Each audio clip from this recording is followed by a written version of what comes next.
Welcome back to the Grand Solar Minimum channel. Today is Thursday, June 4th, 2020. Let's get right with it here with your Grand Solar Minimum news update. Our current solar wind speeds are coming in right around 354.5 kilometers per second with a density of 6.8. Well, since the last time we broadcasted, we went from a sunspot for a day, AR 2764, and then it went away yesterday. And now today we have AR 2765. Now, AR 2764, you could still see the remnants of it in the northern part of our star, and just to the southeastern part of our limb is where we have this newly formed sunspot. It is number 12. And just to give you an idea, when you see sunspot numbers in the 12 and below range, that's a typical sunspot grouping number for minimum type sunspots. Now, when we get into a max, a strong max that is, you could see sunspots anywhere from 30 to 40, 50 some sunspots number in that one particular active region. But during the minimum, 12 and below is usually the average of these sunspots when we do. So this is relatively a small sunspot in the southeastern region of our star. Nonetheless, it still is a sunspot. It breaks a long streak that we had of 30 days. And now we are sitting at 122 days with 78% of the year spotless. Still trekking to be a deep minimum year thus far. Now, it is evident that we are seeing solar cycle 25 sunspots. If you guys recall, starting off the year in January 2020, we started seeing solar cycle 24 and solar cycle 25 sunspots appearing at the same time. That's normal when you transition from solar cycle to solar cycle. And what we've noticed here, now that we're in the month of June, April, we noted that we would see some of our deepest solar minimum conditions, and we did. We saw cosmic radiation record almost broke. It got to 11.1%. Again, the 11.7% record from 2009 doesn't mean that 2009's solar minimum was stronger. It just meant that there was a stronger anomaly that happened of 11.7. That's a very high amount of cosmic radiation. Even at 9.6 is still considered very high.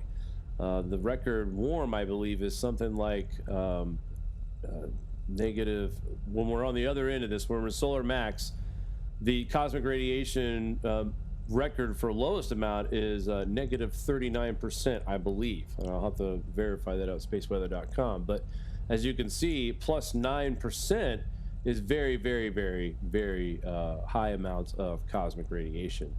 Nonetheless, our TCI staying at 294, which is dropping closer to the record of 2.05. Here lately, we've seen the TCI hovering at the low 3 values or in the upper 290 range. Most of 19 flirted with it, but we kept jumping back and forth in the mid 300s, the 3.0 or to 3.5, that is. Here in the last 4 weeks, we've noticed TCI temperature is beginning to cool in the most upper part of our atmosphere. Let's go over to our space weather section at thegrandsolarminimum.com, our website that our lovely Mari designed and coded, and just everything on here is a result of Mari's hard work. So hang on a second.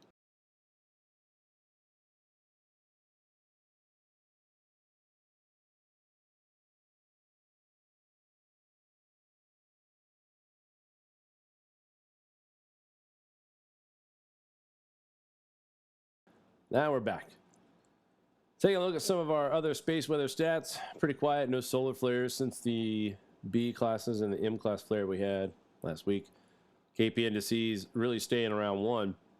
So what's coming up around the horizon? Well, let's go ahead and talk about that real quick. First of all, this is AR 2765. That's what we're dealing with right now. This is behind it on the eastern limb. Let me go ahead and zoom this in for you guys so you can see better on the values, all that good stuff. All right, so the negative 90 is the far eastern limb. is the edge that we can see. So everything back here we can't see on the image up here in this when it's spinning around, earth facing, all that good stuff. Okay.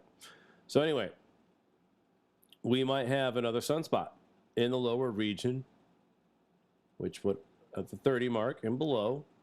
At this point of the solar cycle, this would be an indication, once again, we are dealing with solar cycle 25. If we had sunspot action here directly in the middle, that is definitely would be a 24. We'd have big problems if that was a cycle 25 sunspot for sure. But anyway, so we may have another sunspot. This one may fizzle out in a couple of days. It may not. It may last all the way to the western limb here. And if that's the case, and this is a sunspot, then we will see three active regions consecutively that produce sunspots. And is that an indication of the sun beginning its uptick? Maybe. We have been at the bottom of solar activity, folks. Think about this for a minute. Last year, mainly, and 2018 was also a year a lot of without sunspots, but we're looking at about 1,000 days of deep solar minimum conditions. So it would make sense to see some action a little bit here. But remember January, the first of the year, the first 18 days of the month, we saw sunspots. There was one day without sunspots, but we had either a sunspot or multiple sunspots for the first 18 days. And a lot of folks thought that the sun was waking up then. So, again, this happens during solar minimums, a flurry of activity.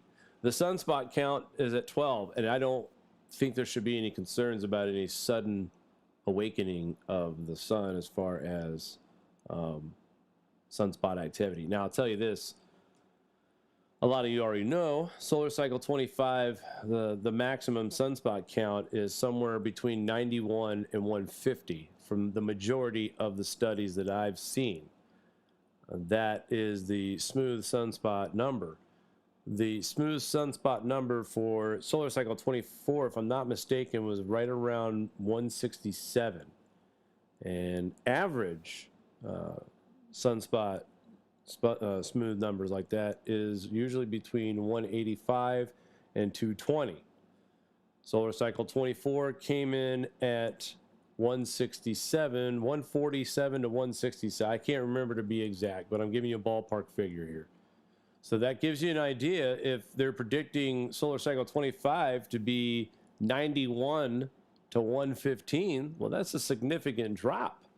And think about how below average that we are as far as sunspot activity.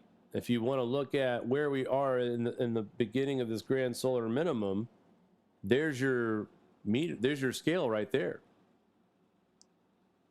So lots of year to go, but almost at the midpoint of the, well, we are at the midpoint of the year, and we are still seeing deep solar minimum conditions. So we could see a little bit more activity start to pick up by the beginning of 2021. Possible. Not full on max, but we could start to see a little bit more activity than now. And I'm talking, it's not going to be noticeable like all of a sudden we're multiple sunspots every day and hurling CMEs every day. Again, it's been very few CMEs. It's been very few solar flares since 2017. That M-class flare was the first of its kind in 3 years. You're bound to get a solar flare, even in solar minimum at some point. And I just think that there's hiccups of periods of activity that we'll see step by step as we go through 2020 and into 2021. And even when we see increased action by then, it's not going to be sunspot number 35 and sunspot number, 27. It's not going to be anything like that.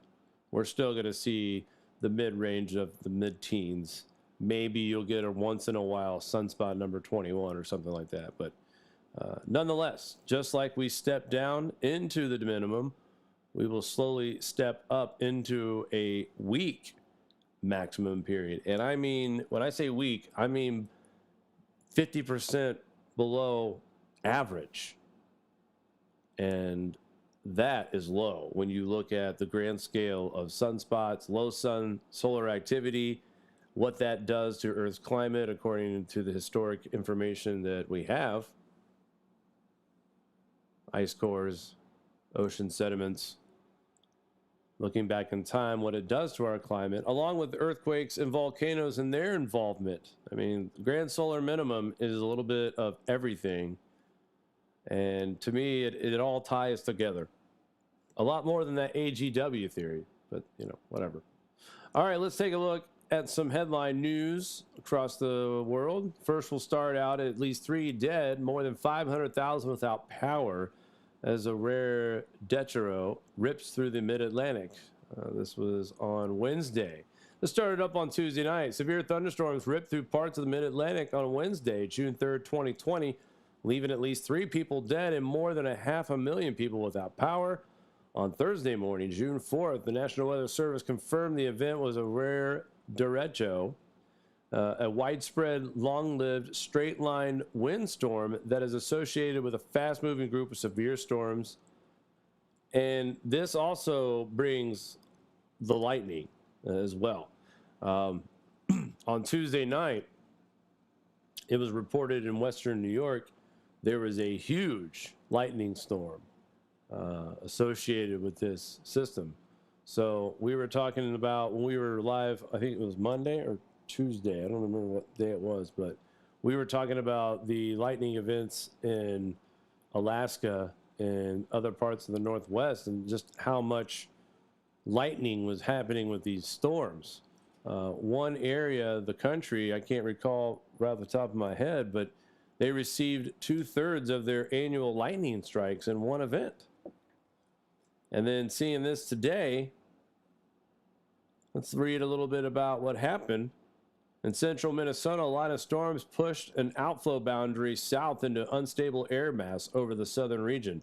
Severe storms spawned hail, strong winds, and tornado reports in Waldorf. Winds gusted up to 63 miles an hour, with hail pummeling the area. A couple of animations here. Go to watchers.news to watch the videos and the radar scenes here. Some frightening looks of the sky, that's for sure. Decent size hail, I'd say about just under a golf ball size. The threat moved east to the mid-Atlantic on Wednesday, June 3rd, according to the National Weather Service. More than 185 damaging wind reports were received, while more than 525,000 customers were left without power in Pennsylvania and New Jersey at the height of the storm. As of Thursday morning, June 4th, more than 350,000 still without power. The storms raced across Pennsylvania, New Jersey, moving eastward at 80 miles an hour at times. It's according to AccuWeather meteorologist there. And so that was Wednesday. And now we have the same region at risk. 25 million to be exact. So from today through this evening, more chances for hail, flooding downpours, damaging wind gusts. Back-to-back days for this region, in fact. And this should be a measuring stick to how much cosmic radiation and highly charged particles are in our atmosphere. To be able to continuously have these flooding downpours, these heavy rain events, these short-term bursts. And yet, the next day, it's like the sky and the atmosphere is reloaded and ready to go again. And this is only the beginning of the grand solar minimum. Things get a lot more challenging as we get towards 2028 and into the 2030s. This is just a taste. These will be way more frequent. The flooding that we see right now, again, compared to what a deeper minimum will bring, we haven't seen anything yet. So going back to talking about cosmic radiation, highly charged particles, we see 2 headlines from back-to-back days, yesterday and today, that affect the same mid-Atlantic region. more lightning strikes, more flooding rain, more hail, more damaging winds. Wait till we get to the GFS outlook. We got some funky patterns going on right now, which we know why. Weak solar winds means a more erratic jet stream, and it is definitely showing up in our radars, that's for sure. We had some earthquakes to report on. Strong earthquake registered by the USGS hit a 6.4 off the coast of Indonesia about 8:49. Let's see if I can pronounce this. It's Halmahera, I believe. Halmahera, Indonesia. This happened at 8:49 UTC on June 4th. The agency is reporting a depth of 66 miles. EMSC is reporting a depth of a magnitude of 6.4 and also a depth of 65 miles. No tsunami warnings, no injuries, no death. Just wanted to report on the strong earthquake because yesterday we also had a 6.8. Now this was in Chile. A strong earthquake was registered as a 6.8. And surprisingly, that's not downgraded. That was the initial report on this as well. So this was a strong quake, 59 miles deep. Again, no structural damage that we had seen yet. These were early reports, but no loss of life, no injuries reported at this time as well.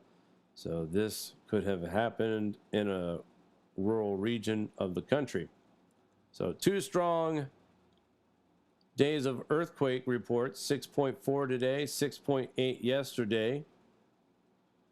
We see the Derecho and more severe weather for the same area: lightning, rain, hail, wind. Back-to-back days.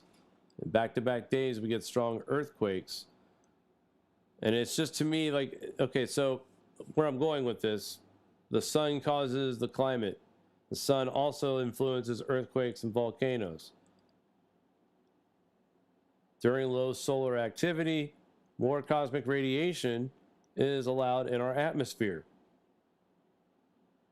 So we get stronger earthquakes, stronger volcanoes when more cosmic radiation are in our atmosphere.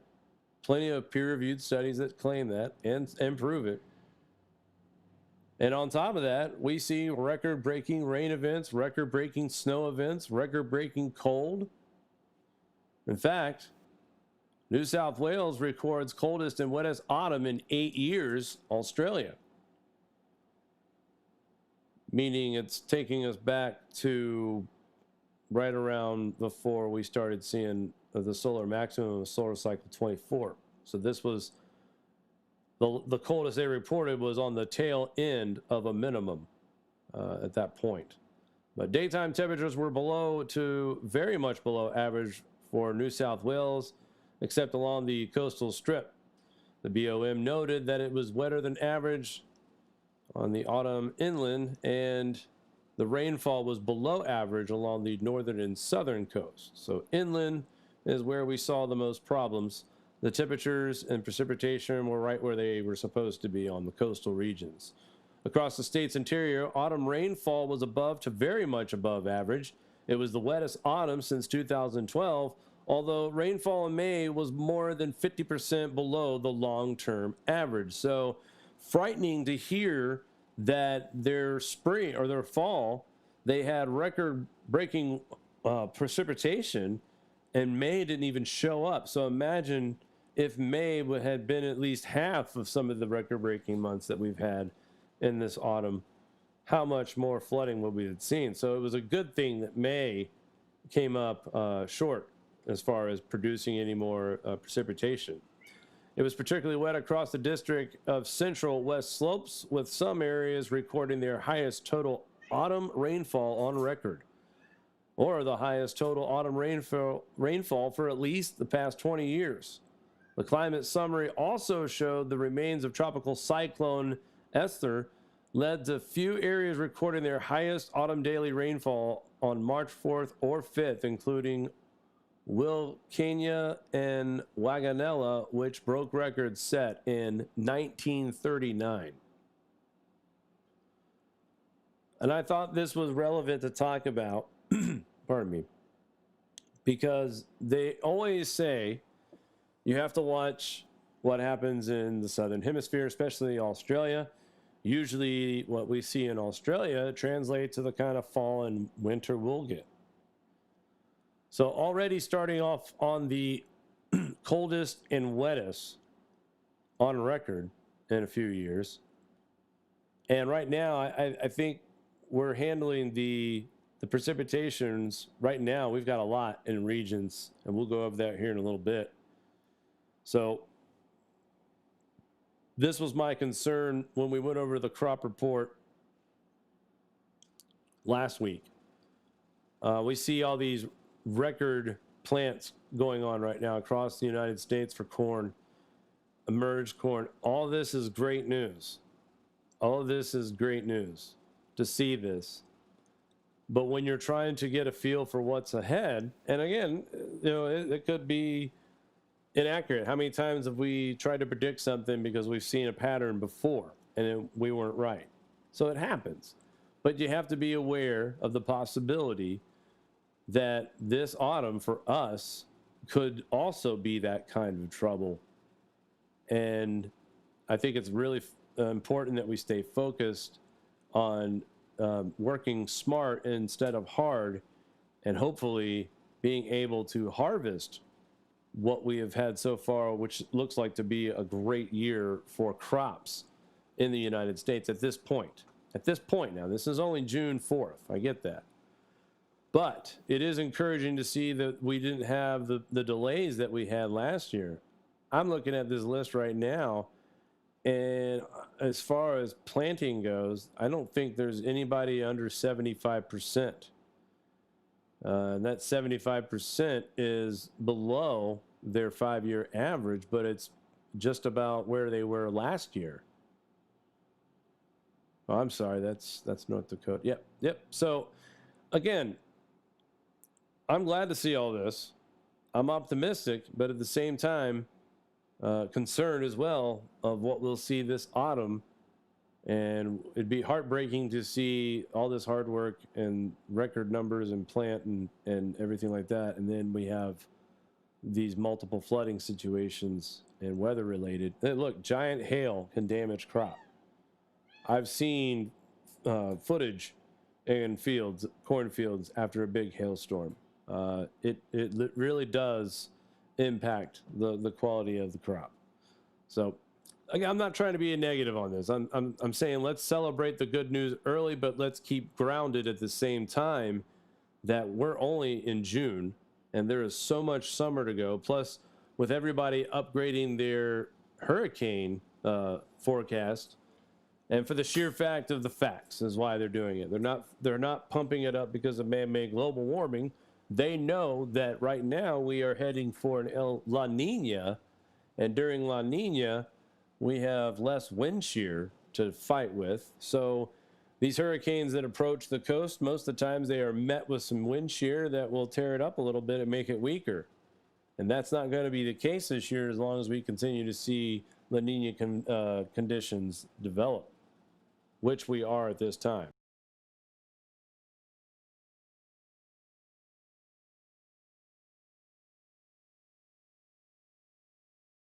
Now, suitable days to work in the fields. Looking pretty decent. Not the greatest. North Carolina, South Carolina, Tennessee, iffy. Missouri, not so hot. Iowa, not so hot. We've had a lot of severe weather. A lot of flooding. The South, pretty solid. Arkansas, Louisiana, Mississippi, Alabama, and Georgia. Florida, pretty solid. That's about to change, unfortunately.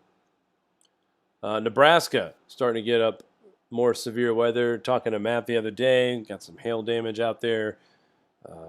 If I'm not mistaken, we got more bad weather on the way for Nebraska, Kansas, Missouri, Iowa. The heat, the energy is there right now. And over here in the Northeast, a little bit cooler in some spots, so we're not going to see as bad, but we could see some pretty severe thunderstorms across the Plain States moving throughout the week into the weekend. So again, good news, bad news. Right now, the fields aren't that great to work in, but good news is majority of people have their plant done. So not a lot of damage being done here on the fewer suitable days to work in the field. And before I got a couple more things to talk about. Boris Johnson under pressure to ensure green recovery in UK. He's going to go through with this, guys.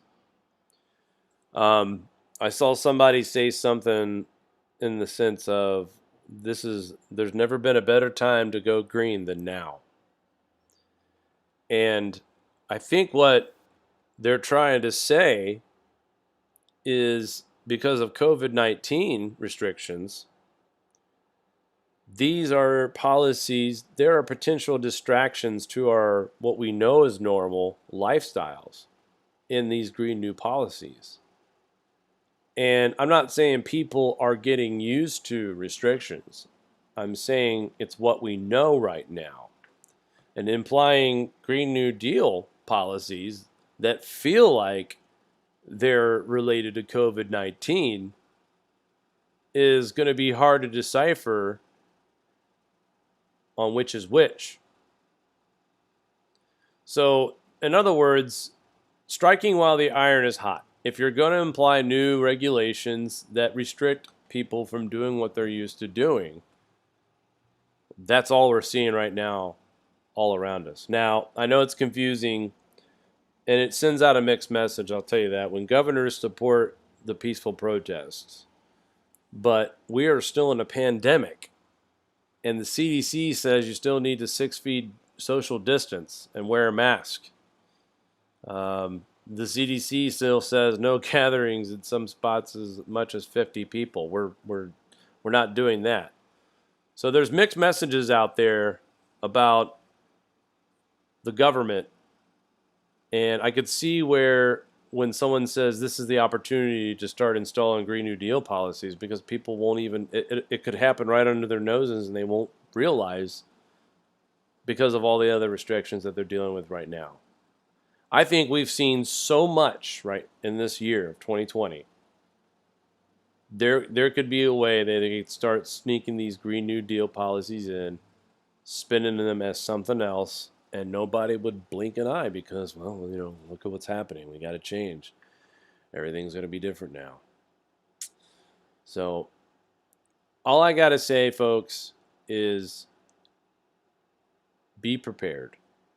Start thinking ahead.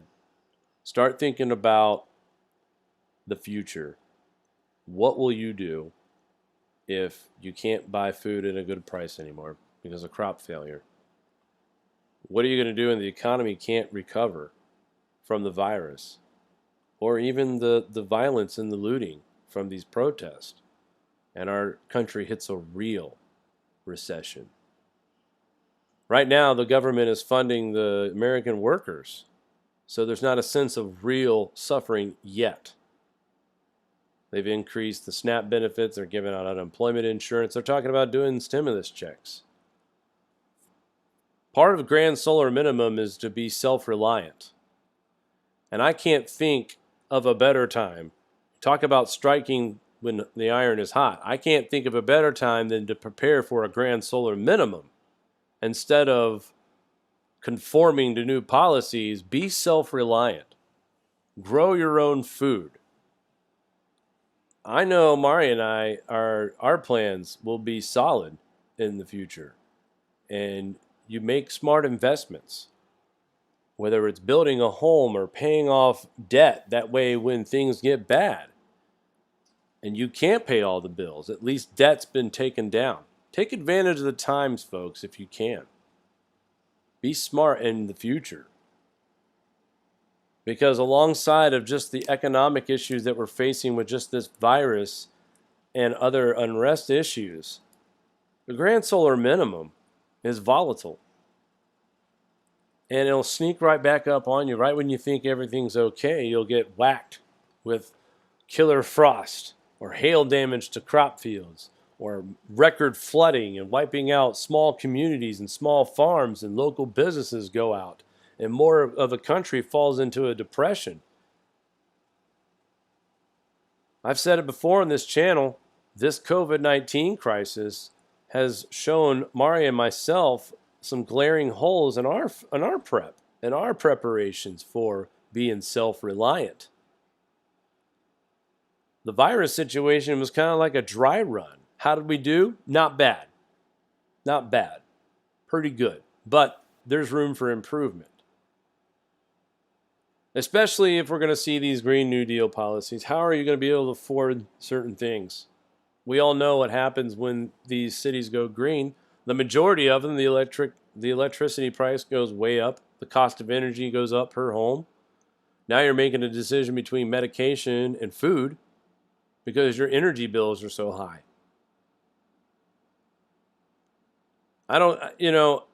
From what I understand about TSI and cloud coverage, I don't see how green is going to work for anybody in the short term. Maybe after this grand solar minimum, sure. When things go back to normal, solar panels will be able to harvest a lot more energy in that period of time than right now. That's fact. That's not trashing the industry, the solar industry, or the green industry. That's fact. You will get more TSI from our sun after the 2050s. After the grand solar minimum cycle is over. Things will come back. Then solar will be amazing. And by then, by golly, I'm pretty sure we will have the solution for long-term storage capacity for solar energy. We'll have it sooner than you think, but for sure in the 2050s. And then that's where I believe we could see energy costs free, almost, literally. Heating, electricity, everything. Solar power in the 2050s and beyond would be a smart move. Now, how many of us are going to be here in the 2050s? I hope to be. That's 30 years. I told Mario I at least want 40 more years, at least. So we'll see. It'd be interesting to see how this plays out. But again, another country going to go green. Boris Johnson. I think maybe the coronavirus did something to the old brain there. I'd hate to see this happen, especially at a time like this where economy is already struggling worldwide. And you install these green policies, costs are going to go way up, and money will be wasted. And we will not see the return on this green energy anytime soon. That's facts. Sorry if that hurts anybody's feelings, but it's 2020, right? All right, let's take a look at Mike's weather page where we can find all the radars that we need to look at, the maps and all this good stuff. We got Tropical Storm Cristobal that is going to invade the Gulf Coast. Now, right now, it's heading due north. I have a weird feeling about Beaumont, Texas, in the eastern part of Texas, getting some heavy rain as well from this. So even though we're looking at a New Orleans type landfall possibly, I still feel like there is something on the GFS that is indicating that we will see some heavy rain amounts coming in from this storm. Right now, it is still affecting Central America, and I'll go back to that here in a minute. Tropical Depression Cristobal continued to dump heavy rain on southeastern Mexico and Central America on Thursday, bringing with it life-threatening flooding to the region. Flooding and mudslide dangers are expected to continue as the large system slowly meanders across the region through the end of this week. After spending some time over land during the middle of the week, Cristobal was downgraded to a tropical depression on Thursday morning because the sustained winds dropped to 35 miles per hour this morning. Now, I do recall seeing them last night at 40. They did drop this morning as well. Thursday, just 4 mile an hour shy of tropical storm status. Despite the loss in wind strength, Cristobal is still expected to bring widespread impacts to southern Mexico and Central America. Tropical storm warnings that were in effect across the Mexico coastline from Veracruz to Campeche were discontinued by the government of Mexico on Tuesday morning. However, flooding dangers remained a serious risk both along the coast and well inland due to the sprawling nature of this system. And I saw the reports. I'm going to see if I can find a map. Okay, so this is pretty much what I saw this morning. We're going to see heavy rain down here, and they're talking very, very heavy rain across this region here. All right. And then again, up here as well, we'll also see heavy rainfall. Strong to moderately heavy in the center part, but on the coastlines, and then on this coastline, and then a little bit here as well, we'll see the heaviest of the rains. And this storm is a slow-moving system. Storm maximum amount of 30 inches in the mountains. So we are going to see some huge flooding, mudslides, you name it. I'm sure in the mountainous regions we will see boulders crashing down. There's going to be highways that probably should be closed now. So June is already getting started off as far as weather goes. When you look at what's happened here in the U.S., severe weather that we've had, a really strong burst of severe weather. It's been regional, but strong burst, damaging winds, hail, flooding rains, tornadoes in the Northeast. Tornado that hit around my house 6 blocks away from my house just a week ago. June is already off the hook. And speaking of June, well, anyway, for May, Dr. Roy Spencer showed us that the UAH global temperature update came in at 0.54 degrees above the baseline. You can't sit here and pinpoint one particular thing. As you look back in history, you see the fluctuation back and forth. What really did it was the Arctic. They had a temperature increase of 1.15 this month, I believe. And last month it was 1.03. So that was the driving factor of why we saw temperatures rise from a 0.38 to a 0.54. And as we move closer to the later in the summer, and look, I'm not surprised. I wouldn't be shocked to see it go up a little bit more in June. But we could see it come tumbling down by the time we get to September, maybe August, but September, October, when La Nina finally kicks in and we start seeing an obvious drop in not just seasonal temps, but then you're going to have La Nina factored in as well. So we could see some drastic cooling. And this has kind of been the pattern of what we've seen, this new plateau. And by the way, this plateau that we're sitting at right now, and I always give him credit when I talk about this, Joe Bastardi called this plateau right here.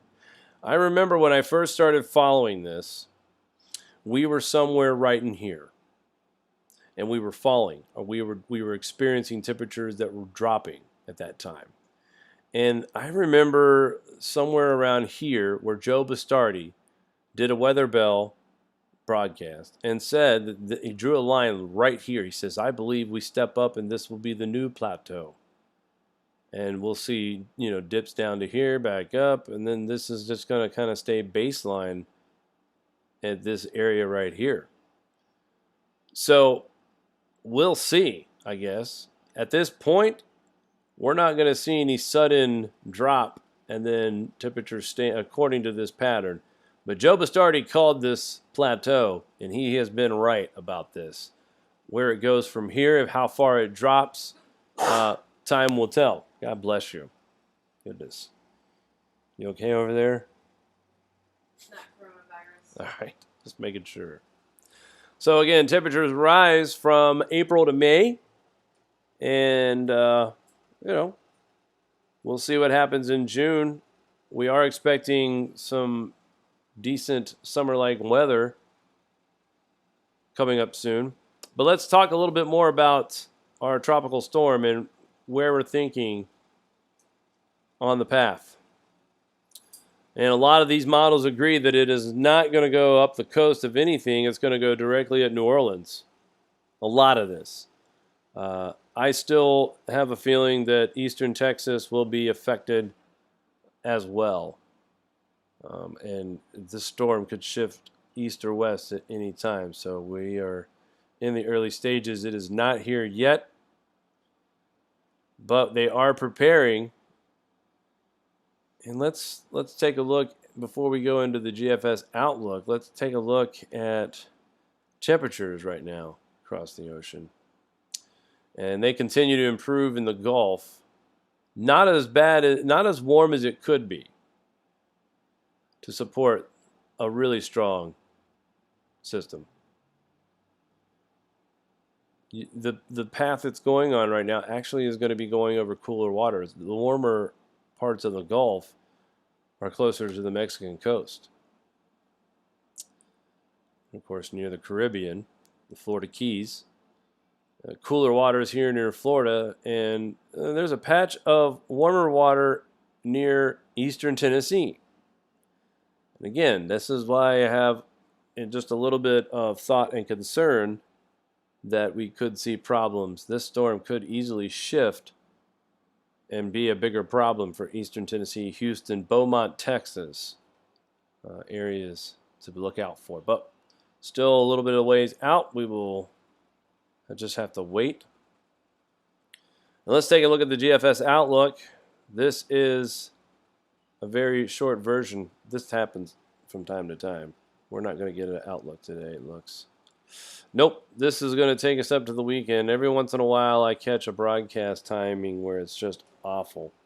So I can't show you the extended forecast at this point. But the thinking at this time, this is Saturday, we could see landfall somewhere early Monday in the New Orleans. And like I said, if this storm tracks a little bit further west, I'm concerned for Beaumont, Texas, eastern Texas, Houston, Texas, those particular areas.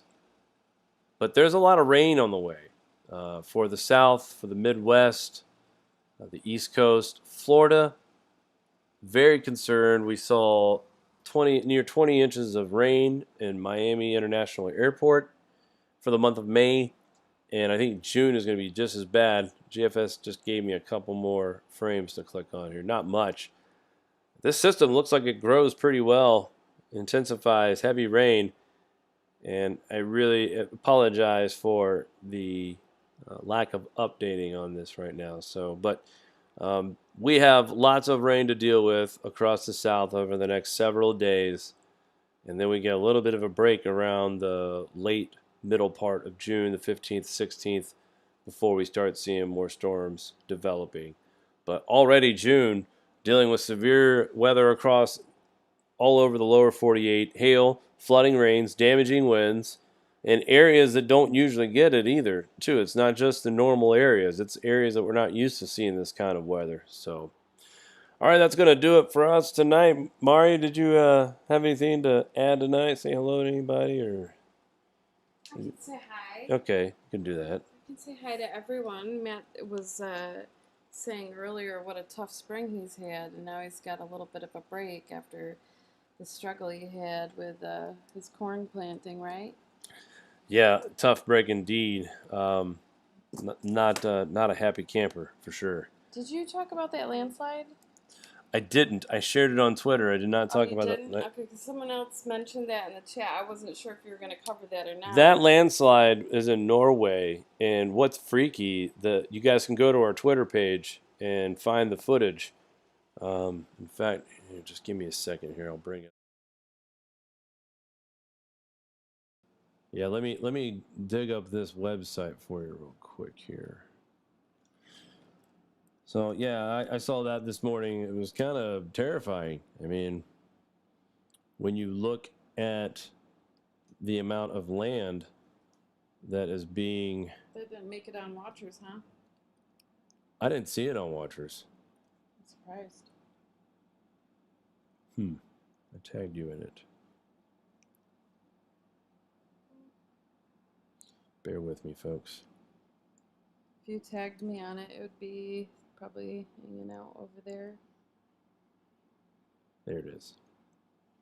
Zoom into that. There you go.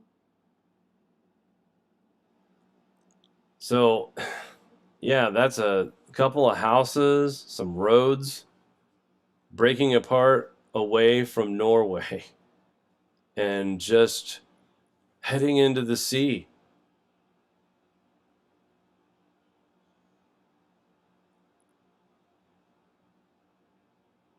Now, this is not sea rise, so don't let AGW try to tell you anything different.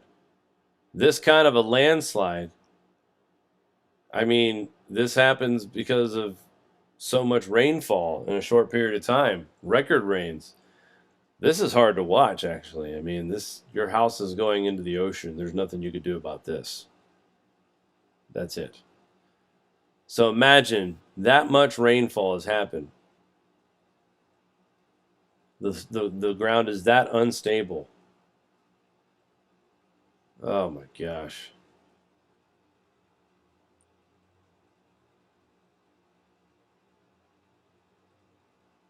Tell you what, we are alive in some weird times, folks. That is for sure.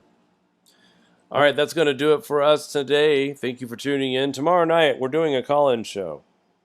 Seriously, this time, we're doing a call-in show. Friday night, 9 p.m., call-in show. Last Open. week the tornado. Well, yeah, we had a tornado last Friday, so that I hope that gets us off the hook. But this Friday, hopefully there's no tornadoes, and we can do a live call-in show, open topic, anything grand solar minimum related. Go ahead and give us a call, and we will discuss it. All right, guys, thanks for tuning in. I hope everyone stays safe, and we will talk soon. Do you like this show? Give us a thumbs up. Want to support us more? Share to your favorite social media platform, buy a t-shirt, or become a Patreon. All links are in the description below.